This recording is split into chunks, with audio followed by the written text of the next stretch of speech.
Hey everyone, David here from Team Ultra Instinct, and I can proudly say that I am bringing you a top 16 Trunk Xeno deck profile.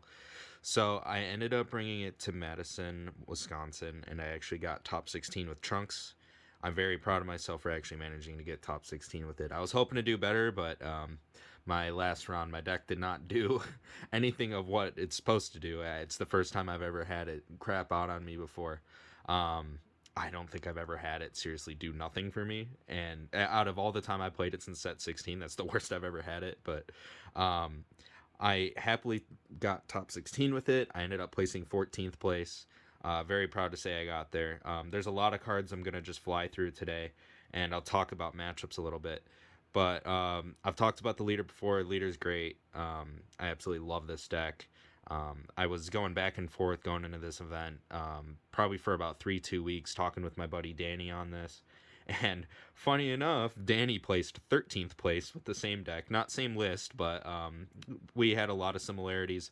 Went back and forth on our sideboards and main decks and getting some ideas. And it's so funny to see that we both finished right next to each other in top 16th, 13th, and 14th place. Very happy I got there. So obviously, same leader, SSG Trunks. Um, Z deck actually remained the same from my last deck profile. So the Z leader, one Majin Buu. I thought about doing two, but I actually decided to keep the one. The one's just been working out. Vegeta, Demigra. I kept him in the list, even though I talked about him being potentially easy to remove. But I figured I don't dig in my Z deck too much, so why not keep him just in case? The two Pans. And Goku almost came in clutch for me one match. He actually was about to be my game ender, but I managed to push through the attack before I had the need to play him. So funny enough, I have no regrets for having this Goku ready to go in the Z deck because he was about to be my man to finish the game, coming in at like a 30k base power. But that's the Z deck. No changes from my last deck profile, and I'm very happy with how I have it right now. I don't really think I'm going to make changes until something can more easily replace Demigra. And we're going to go into the main deck. And I got my Demon Realm Soldier token now. So happy to have this so I don't have to actually just put whatever out there as a marker for the token. So to start, I did switch up the super combos. I decided to settle with the 4 Goten because I actually like the idea of staying above 4 life and being able to have my super combos live. So after more testing, I tested a lot. I had a 2-2 split to begin with, and it was nice having that package in there to go for the extra fusion targets for thwarting. But I decided Goten actually was the better super combo, so I ran it at 4, and he worked out great for me. So I have no qualms with having him as a 4 of. I really enjoyed it, and I recommend others to do it at 4. And then these will be the easy ones to fly through. I kept the 2 Gotens as the Self Awakeners. Decided that I really don't need more than the 2, and I'm pretty dead set that 2 is the right number. Still 4 Gohan. He's not great in some matchups, which is fine.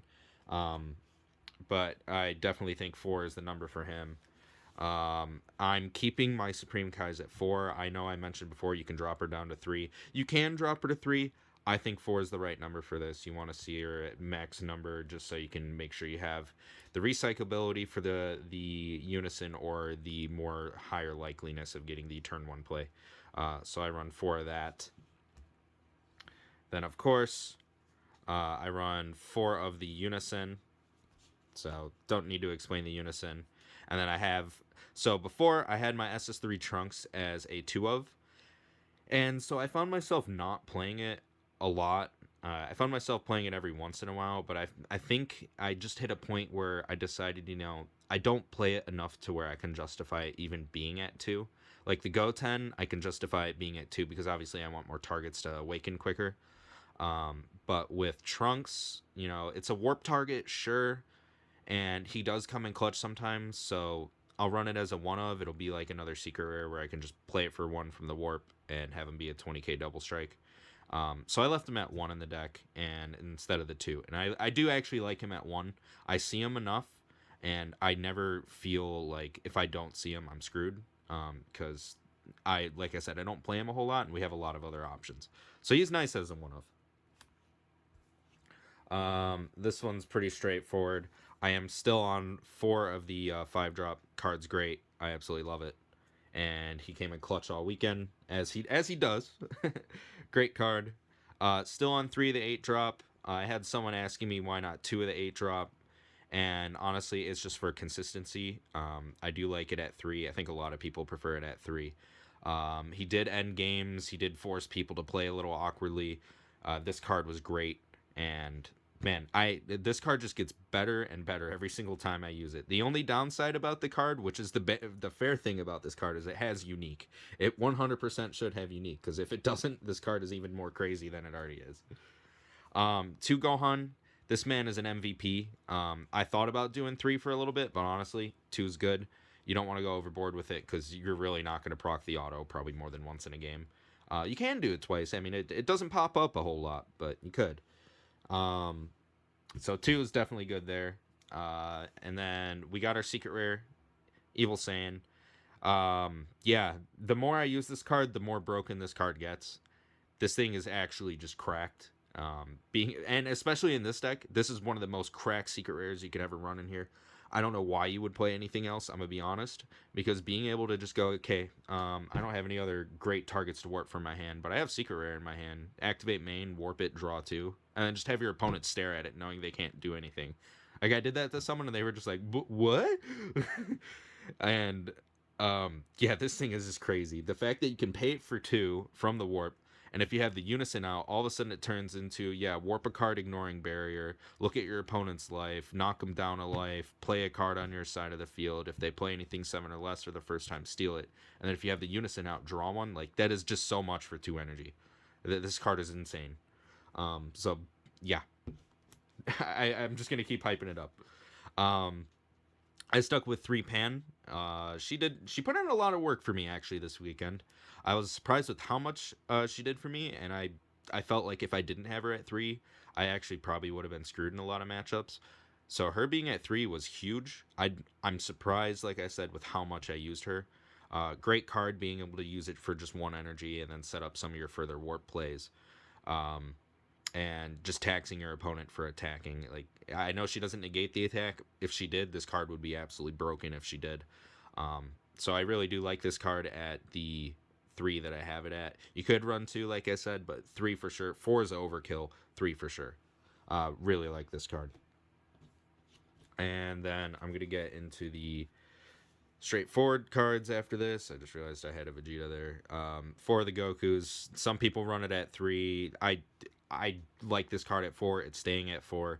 Comes in clutch. You know, there's a lot of times where the Unison or the Gohan will end up warping something important that's between 3 and 7, and I end up just getting it back with Goku.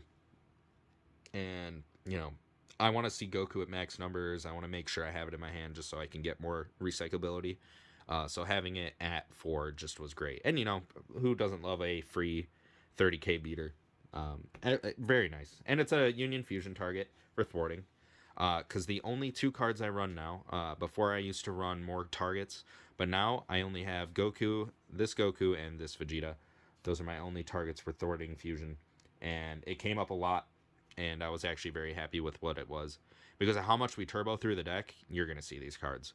Vegeta, my god, this card is broken. I have used it for just the Overwhelm ability to warp one of my opponent's cards. I know, unfortunately, the quality of my camera is a little low, but as long as you can tell what the name is. If you need to look up the details on the card, but when he's overwhelmed, you can warp one of your opponent's battle cards. Or I guess when he's played, I should say. So you can overwhelm him, warp one of your opponent's battle cards, or if you have a Goku with 30k power and your opponent has 3 or more energy, you can just pay 1 black, limit 1, play him from your hand, and he gains critical. So that means you're going to play him, you're going to warp a card as well, and then he's another 30k beater. Another target for Fusion, but in my last video, I didn't have him on hand, and I still technically don't own all 3. I do own 2 now, but my buddy Jesus, he let me borrow these, and big shout out to him for letting me borrow these, because without these, I don't think I would have gotten as far in the event as I would have.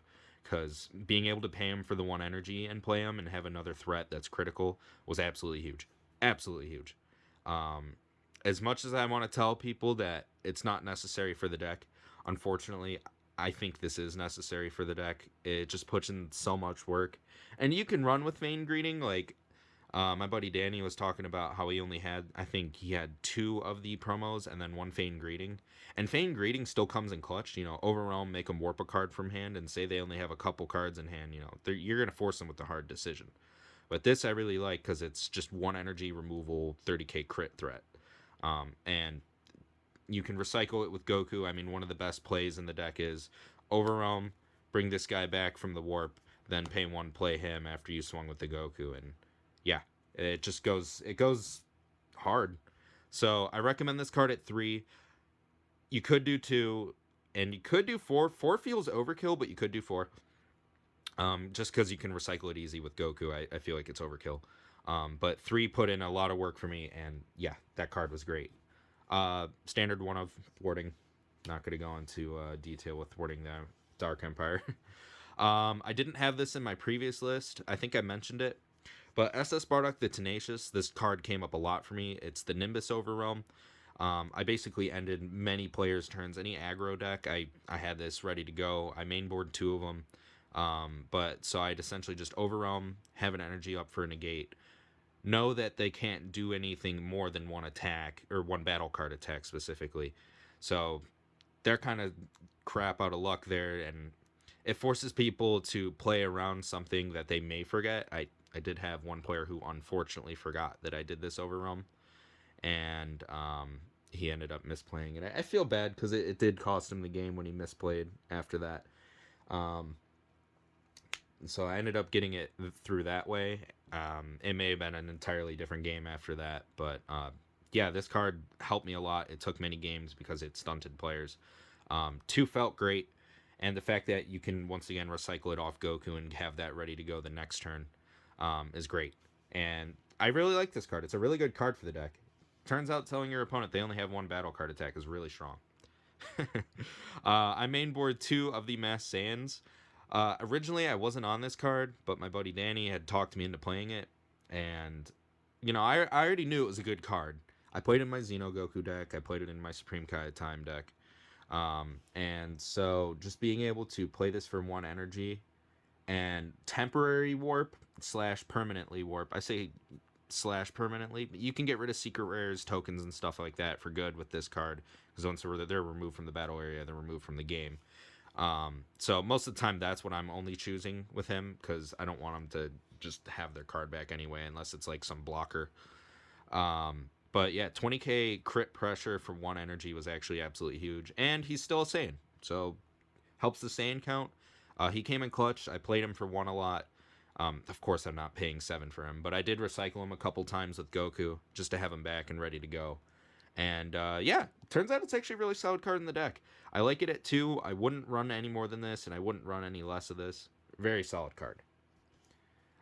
Standard, I do only run 2 Supreme Kai Time Negates. I'm not changing the number. Once again, it's recyclable through Goku. There's just so much toolbox with the deck, and that Goku just helps balance what you can do.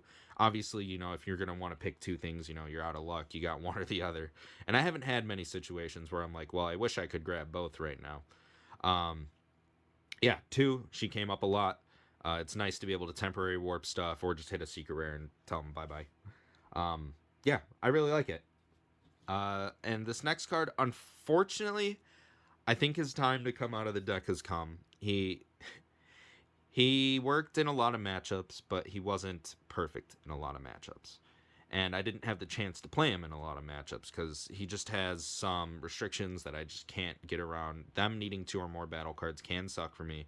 It's easy to fill sometimes, but like, I find myself having a lot of other situations where I'd rather pay, you know, 2 to 3 energy to have the Trunks combo up going, or I just play the Evil Saiyan Secret Rare. And, you know, I had 1 game where he successfully worked out well, but I had a lot of games where it's just like, he's just not doing enough. So I think the time has come for him to leave the deck, and these 2 are just going to turn into the 3-drop Xeno Trunks Overrealm, where you draw 2 and warp 1. I didn't want to put that card in this deck because I never felt a need for it, but I feel like that Trunks, unfortunately, is going to be more useful than the Cumber. So he's coming out, they're coming in. And it's not terrible in the deck if you guys want to keep running it.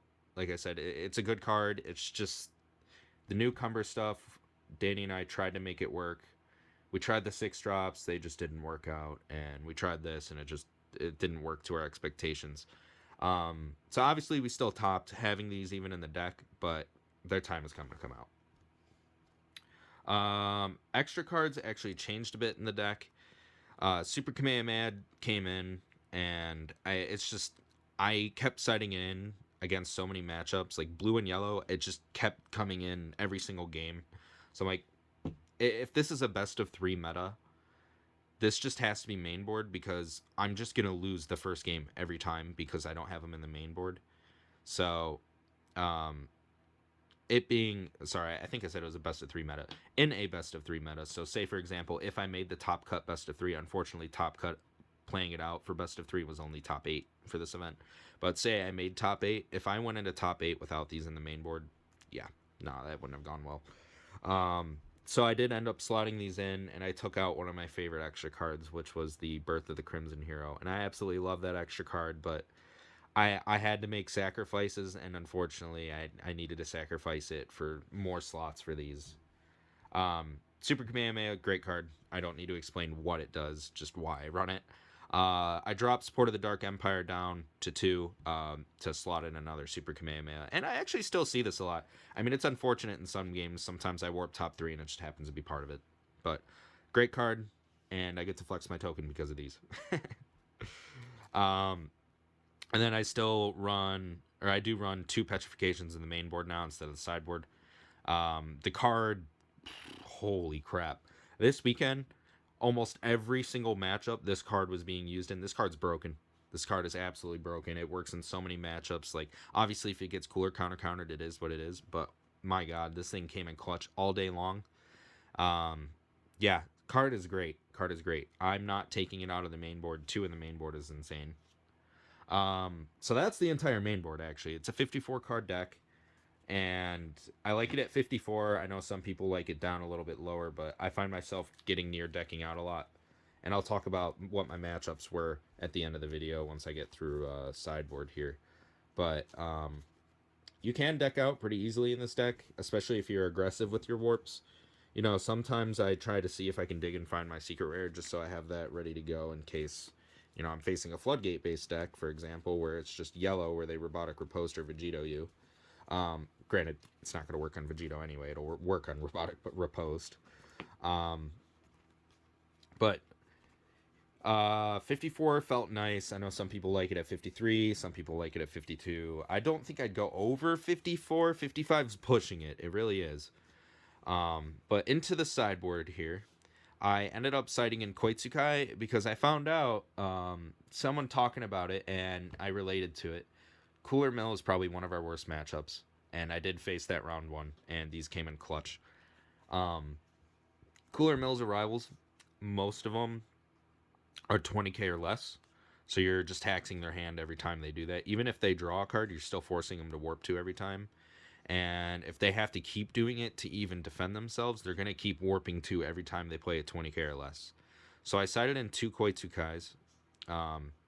And my sideboard has changed drastically from the last video. These came in great, and they did their jobs in a lot of matchups. It comes in against yellow, comes in against Cooler Mill, it'll come in against blue. So this just has a lot of relevant matchups. I thought about bumping it up to 3, but I kind of like it at 2. It worked at 2 for me. 3 could work as well, though. The extra petrification aggro matchups, it came in a lot. You know, Green Gohan, this came in every game. Granted, I only faced Green Gohan at locals and 1 in the tournament, and yeah, it worked out great in the tournament. I'll tell you that much. I sided it in against blue Gohan SH, and I sided this in against Maj and Vegeta, I think, for just to have an extra negate, and then Green Gohan. Those were the big ones I sided this in against, and it did great. It did its job. So just the third one on the sideboard. Don't need a 4th. D-Magic Silver Bullets. I only side 2. I probably could side 3, but honestly, so far I've seen it in almost every single blue matchup, and that's because the deck does draw a lot. I mean, you have the potential to just warp both right away and then just go, oh, whatever, I guess. Yep, it worked out, did its job. Good card. I side 3 Mass Saiyans. This is mostly for like Golden Frieza and the Mirror. So if you're going turn 1 against the Mirror, and I don't know if it's the right call. I haven't had the full experience with the Mirror. I've in theory talked about it, and I never actually tested it with Danny because we were just like, I don't want to go through that. But it works on these the 2 drops, the Gohan and the Goten.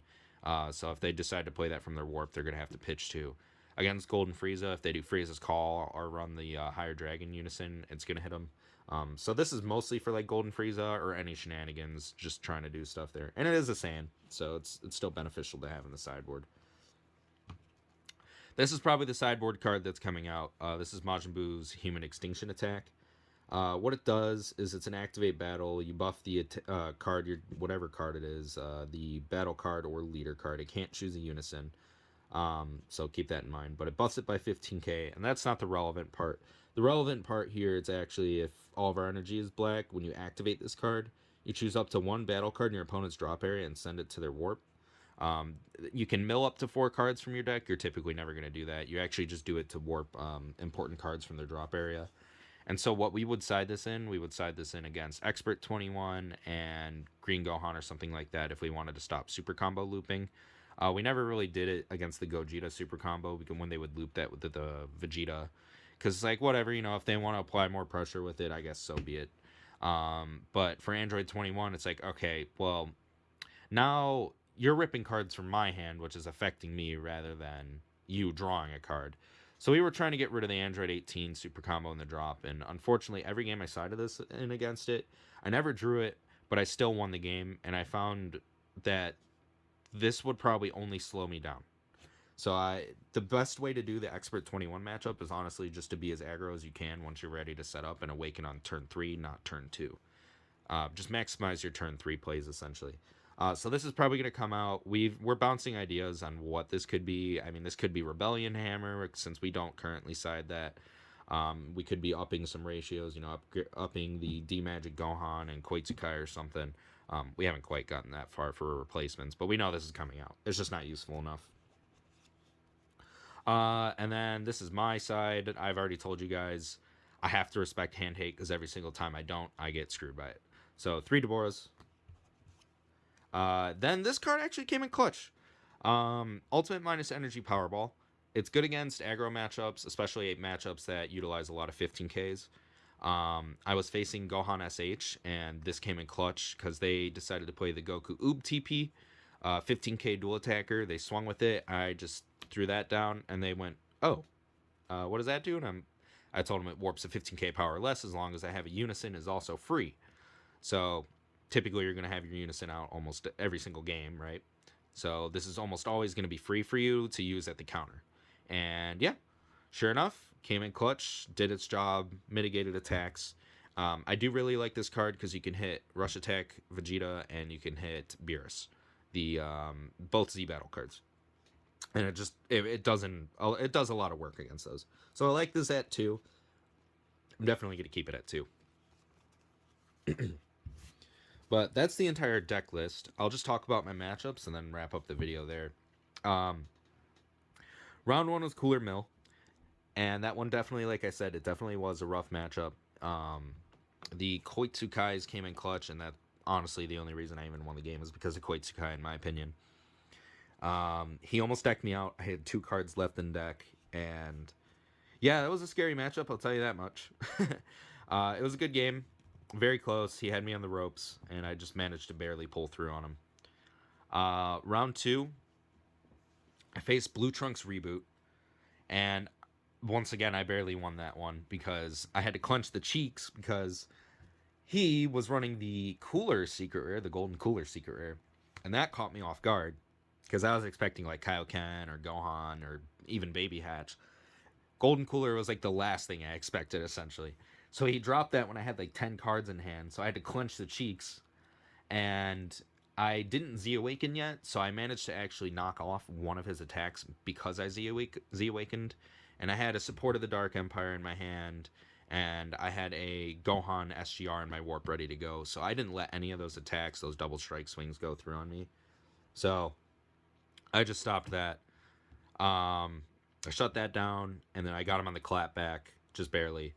And yeah, that was a really good game. He had a solid deck. I really like it. I really like blue reboot trunks. Really good, really solid deck. That leader, I think that leader is underplayed for what it should be because it is just so good, especially paired with the Goku Black Rose from the Annie box. Round 3 was Beerus, and great player. You know, he lost the die roll. I think was the worst part. That was his downfall, and I know he knew that for sure. Um, and very nice guy. We talked to each other a lot, just kind of catching up, seeing how we were doing through the event. And we talked at the end of the event, and he ended up playing 12 or placing 12th. So very good player. He did great with Beerus. Congrats to him for making top 16. So like I said, I won the die roll on him, and I turned cards sideways on him, and he had a rough time. I saw my secret rare when I needed it. I had the triple striker ready to go on him. Like I just had the nuts, I think, versus him, and he just knew that it was going to be rough for him. So he tried his best. He tried to live it. I think the only thing that he wishes he did was he played the Boo Unison on me instead, just to survive a little longer. Or yeah, I think that was yeah, that was definitely that matchup where he wished he played the Blue Unison on. No, was it the Blue Trunks? Oh shoot, I don't remember. I think he played no. Beerus played the Blue Unison on me. Never mind. The Blue Trunks player wished he played it on me instead of the Golden Cooler Secret Rare. That's what it was. Um, yeah, Boo's annoying. Boo Unison is actually very annoying with this deck because you don't have a great way to deal with it, and it just deals with your 5-drop Trunks so well. But the Beerus player, you know, we had a great game. I won the die roll, and that's pretty much what decided our game a lot easier. Round 4, I ended up facing Michael Peterson, and he was playing Frieza Swap. Very, very nice dude. He was talking out all his play lines to me while he was going through, like, oh, maybe I should do this, maybe I should do that. At first, I was thinking, oh, this is weird. He's kind of like outing everything he may do, but he was more so outing everything I could do. And I was kind of seeing the way he was thinking, and he's got a very great mindset when he comes to playing the game, and he piloted Frieza Swap so well. He ended up pushing through and killing me in a very close game. He had the 8-drop ready to go on me, and I just couldn't deal with it. And yeah, very solid game. It was close, and I give him props for everything he did with that deck because he was playing very well. Uh, I was hoping he would place a little better, but it sounded like he got unlucky in a couple matchups because it just, you know, it is what it is. He had one matchup where I think he just didn't see any of his swap targets he needed, like the 3-drops at all, and it happens, unfortunately. We both had a game where our decks crapped down on us, but he did great. He blasted me in the end of our game, so I ended up taking an L there, so that's where I ended up going 3-1 in round 4. Round 5, I faced Green Gohan, and this was the matchup where I told you guys he misplayed after I played the Bardock Overwhelm. And I ended up pushing through with some really just beefy swings on him when he was low in life. You know, I did the Evil Saiyan Secret Rare just to snipe a life away from him and just throw big guys at him and kill him. And I think in that matchup I did win the die roll, so that always helps me. And Petrification just shuts down the abilities of the 8-drop Gohan, so I did that on it just to not have to deal with it.